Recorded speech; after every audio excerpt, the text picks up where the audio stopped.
Hey everyone, my name is Max Lacoste. My name is Josh Nichols. Hi, my name is Tommy Lee. My name is Samantha Steele. My name is Caitlin. My name is Cindy McKinstry, and today I'm here to give you a tour of campus. It's like the best buildings that we have to offer, as well as where you'll really be spending all of your time as a student. Hopefully you'll get a better sense of what the University of Michigan's campus is like. I am really excited, so let's get started. I love starting my tours off at the Michigan Union. It was actually just recently reopened after an extremely long renovation. It was absolutely gorgeous. There's a ridiculous amount of study spaces inside the Union. There is the Idea Hub, student organizations meet to work on projects. In the basement, we have the Michigan Union Ticket Office, where you can buy tickets for productions here on campus. We also have a food court, as well as the bookstore and tech shop, where you can buy laptops, electronics, and get electronics repaired. Some of the other student resources located within the Union are the Spectrum Center, which is a safe place for LGBTQ identifying students and allies, and SAPAC, the Sexual Assault Prevention and Awareness Center. There's Counseling Psychological Services, or CAPS, which is a resource if you're having problems with mental health on campus. There's also the Center for Multi-Ethnic Student Affairs. They still hold all kinds of events that celebrate food, music, and it's a really, really awesome place to meet people from your culture. Behind the Union, there's a cube. It's a Michigan tradition to spin it around if you need good luck and take pictures with it. There's also the Student Activities Building. And here we have the Office of New Student Programs, financial aid, housing information, and offices for student employment too. Next, we're going to move on to State Street. One of the main buildings in the State Street area is the LSA building, which houses the College of Literature, Science, and Arts. There is the Transfer Center, a lot of resources for transfer students there. I have a friend who's a transfer student, and she met some of her best friends going through events from the Transfer Center. There's also the LSNA Opportunity Hub, which is the go-to place for internships. They offer free coaching for interviews, resume building. It's a really awesome resource. Across the street from the LSA building is the U of M Museum of Art, more affectionately known as UMA. It's home to over 20,000 pieces of artwork that is collected over its lifetime and has different exhibits that rotate out. Lastly, there is Trotter Multicultural Center. It's this beautiful building where people of color can have their clubs, host events. It focuses on creating an inclusive campus climate and promoting greater multicultural awareness throughout the campus. If you're an incoming student to the University of Michigan, you may be looking to live in one of the many residence halls on campus. Living in the residence hall is just that pinnacle college experience. I currently, as a senior, live with 6 girls that lived in my dorm freshman year. Some things I like to talk about when talking about residence halls is our 3 different neighborhoods. So we have North Campus, Central Campus, and our Hill Campus. And wherever you end up, you're going to fall in love with that neighborhood. Every hall within each dorm houses a resident advisor, or an RA, which is responsible for organizing activities and providing support for the residents who live within that specific hall. Every single residence hall has laundry services, not laundry services, laundry machines. It'd be nice if they had laundry services, but you do have to do your own laundry. That was a learning curve for me. In addition, something that a lot of people are nervous about are communal bathrooms. And I swear, I'm telling the truth, you will love your communal bathroom. It is cleaned every single day by professional staff members. They were spotless all the time. In 2 years, I never had to wait for a shower. I never had to wait for a stall, anything. All residence halls are equipped with many study spaces, lounges, and some more specific areas such as music practice rooms, dance studios, and art studios. It's impossible to talk about residence hall life without talking about dining, because as a freshman, you'll have an unlimited dining meal plan. All of our dining halls have incredible food. I'm a vegetarian and I never had to worry about finding any type of meat alternative in the dining hall because there's just so many options. Each dining hall also has symbols on the menus, so you can see if something is kosher, vegan, gluten-free, dairy-free, and every dining hall is accessible to all students. You don't have to live in the certain residence hall to go to that dining hall. This is a pro tip of 4 years of Michigan experience. Mary Markley Dining Hall is the best dining hall at Michigan, period. Every Friday they have chicken tenders. Amazing. Most students after their freshman year will decide to move into one of the houses or apartment buildings around Ann Arbor. So Beyond the Diag is an off-campus housing program that provides resources and support for students who do decide to live off-campus. Some students, right when they move onto campus, feel as though they have to decide where they're going to live next year and the year after that right away. And that's just not true at all. You have time and there will still be options available for you all the way into second semester for where you're going to live first semester next year. The Diag is one of our most central parts of campus. It is a large open area surrounded by various buildings that many students will be taking classes in. One of the best parts about the Diag is our Block M in the middle. It is so special to us. It's so special that we never ever step on it. It has a nice tradition where if you step on the Block M, you are destined to fail your first Blue Book exam. I have never failed one, and I've also never stepped on the M, so I know this myth to be absolutely true. I have found a personal loophole. Instead of buying blue books, you can buy recycled green books. So if you never technically take a Blue Book exam, you'll never fail your first Blue Book. One of the biggest looming buildings that you'll see on the Diag is the Hatcher Graduate Library, which is a primary research collection for the humanities and social sciences at Michigan. Just because it is the Hatcher Graduate Library does not mean you have to be a graduate student just to get your work done there. It's a great place to study. Moving on to Mason, Angel, Tisch, and Haven Hall. These are all halls that are housed under one building. They hold numerous classrooms, departmental offices, and lecture halls. And Haven Hall is also home to the services for students with disabilities. There's also a large computing site called the Fishbowl, which is housed somewhere between Mason and Angel Hall. If you kind of look north, you'll see the Krause Natural Science Building. It's currently under construction right now, and the School of Kinesiology will be moving into that building quite soon. You also see the Chemistry Building, which houses a lot of different classrooms, lecture rooms, and also chemistry laboratories. In the Chemistry Building itself, there is the SLC, or the Science Learning Center, and that is where students can go to get free, big word, free tutoring. Also on the Diag is the Dana Building, which houses the School for Environment and Sustainability. Fourth floor is a wonderful study spot. Lastly, really important thing to talk about on the Diag is our Shapiro Undergraduate Library. It's called the UGLI. It's another acronym, UG Undergraduate LI Library. It's open 24/7 and anybody can go in there and make use of the resources. The further you go up in the UGLI, the better the study quality, if I'm being honest, will be, because it is quieter. No matter what school you're studying in, you will definitely have a class in the buildings surrounding the Diag. If you say meet me on the Diag, you know exactly where to meet these people. That is the true heart of the campus. Near the West Engineering Arch is South University. There's a lot of restaurants down here for students to have fun and hang out with friends. Really, it's your area of being a college student. Also over here, we have a lot of graduate programs and graduate buildings. So we have most notably the Ford School of Public Policy, which also has an undergraduate component. We have the Ross School of Business, which has graduate and undergraduate components. I am not a business major, but I really like this building because it has the Winter Garden, which is just a really large area that has some plants and natural light for students to study. If you've seen pictures of the university, you've probably seen pictures of the law quad. It's a gorgeous space, and I recommend checking it out when you're here on campus.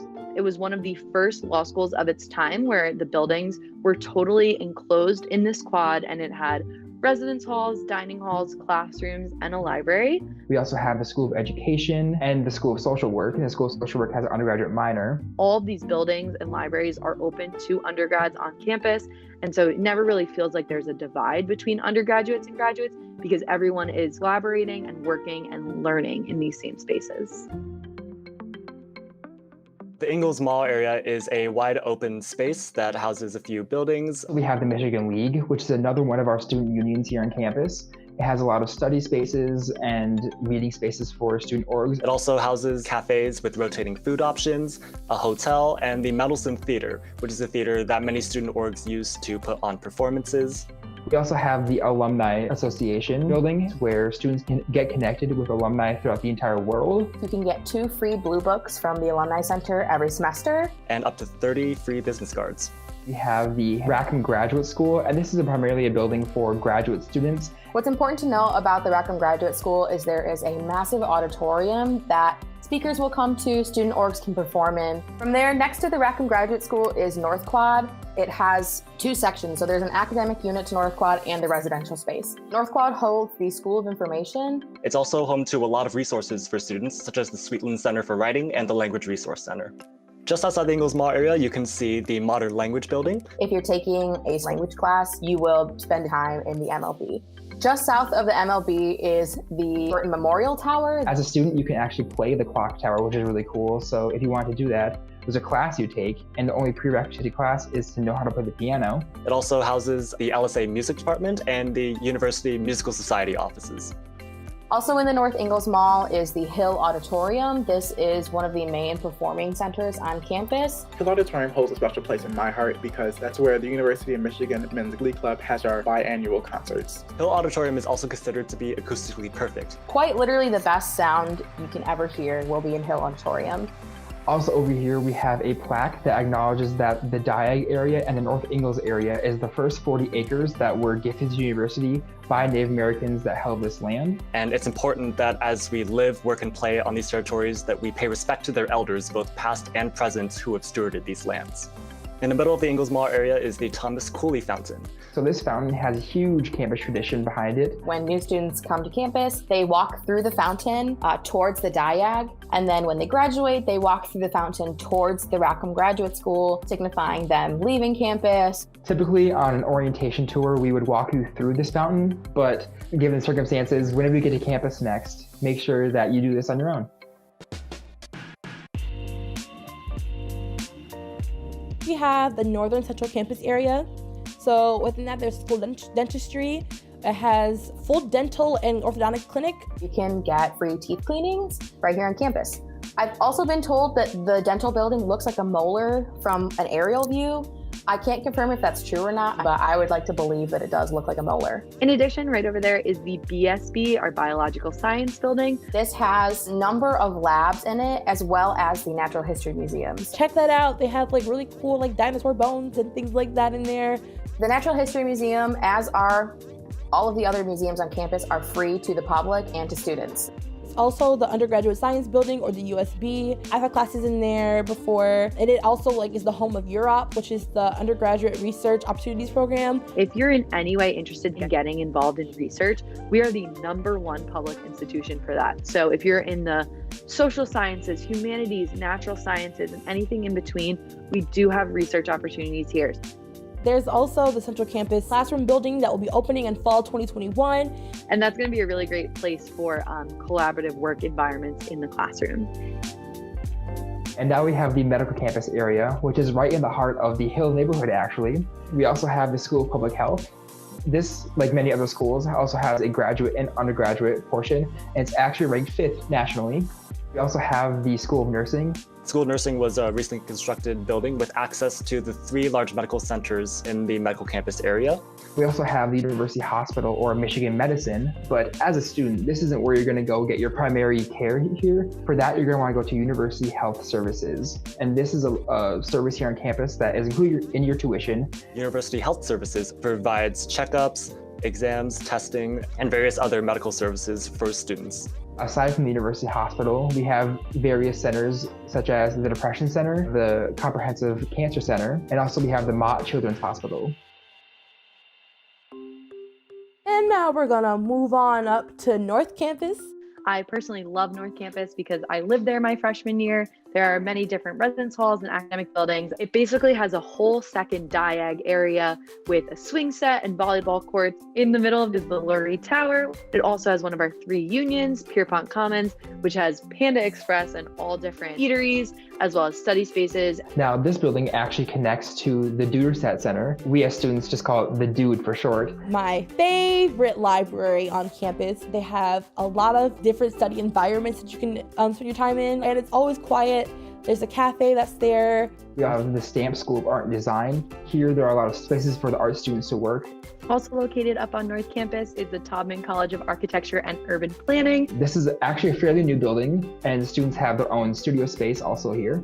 We also have the School of Music, Theater, and Dance, which has many concert halls and classrooms and practice areas for students who are studying music here at the university. Miller Theater, which is within the Walgreen Drama Center. They put on a lot of shows there.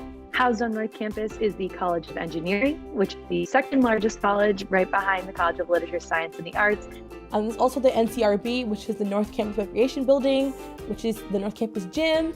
On North Campus, you do have multiple residence halls. So I lived in Bursley Hall, which houses 1,300 students, but up on North, you also have the Northwood Commons and Bursley and Bates. North Campus is a great place whether to live or to study or to just hang out, and it's just a bus ride away from Central Campus.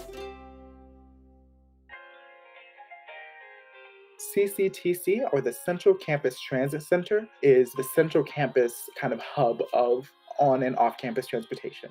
This is the main bus stop on campus. So both of the bus systems that run in Ann Arbor, both the University of Michigan Blue buses and the Ann Arbor The Ride buses, make stops at the Central Campus Transit Center. The blue buses will take you from the farthest stretches of North Campus all the way down to the big house on the South Campus. They stretch all around campus. They are so reliable and they run very frequently as well. The University of Michigan Blue buses are free for anybody, including students. So you just hop on whenever you want, hop off at your stop, and you're good to go. And then there's the white bus or the Ride bus. The Ann Arbor The Ride buses can take you all across campus, but also off campus. So they can take you to Ypsilanti, they'll take you to the grocery store, the movie theater. If you like to bring a car on campus, that gets kind of tricky. There are cars allowed on campus. However, there is very limited parking, and finding a permanent space to park is very, very expensive. So if you can help not having a car, I wouldn't bring your car, but there are cars allowed on campus. There are commuter lots on State Street and the Chrysler Center and many other places on campus too. So if you're interested in playing or watching sports, the South Campus area has a variety of resources that you can check out. Being a Big Ten school, obviously, University of Michigan wouldn't be itself without our sports. You can choose to go and see any of our varsity teams for free, except you only have to pay for football, men's hockey, and men's basketball. I definitely suggest either buying season tickets or buying a ticket here or there, because it's really great to feel what it's like to be celebrating with hundreds of thousands of friends when our team scores.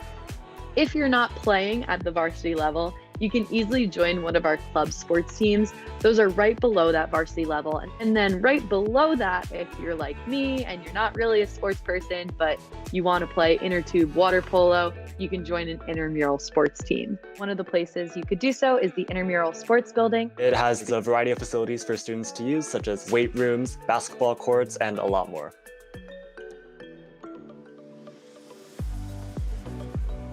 The University of Michigan wouldn't be the same without Ann Arbor, the city in which we're located. Ann Arbor is such a wonderful city because you have those popular areas like Carytown and State Street, which feel like a city, but you also have those areas kind of off campus a little that feel way more residential. And so it's really nice that we didn't have to choose between I want to be in a city or I want to be in a suburb, because we have both. Ann Arbor has over 300 restaurants that you can try. Whatever you want to eat, you can find it here on campus. You have theaters and the farmers market, and just you'll never be bored. There's always something going on here in Ann Arbor and here at the University of Michigan. And that wraps up the tour. I hope that you've gotten a better sense of the Ann Arbor area and the University of Michigan campus, and we hope to see you here in person soon. Thanks again for watching, and forever, go Blue.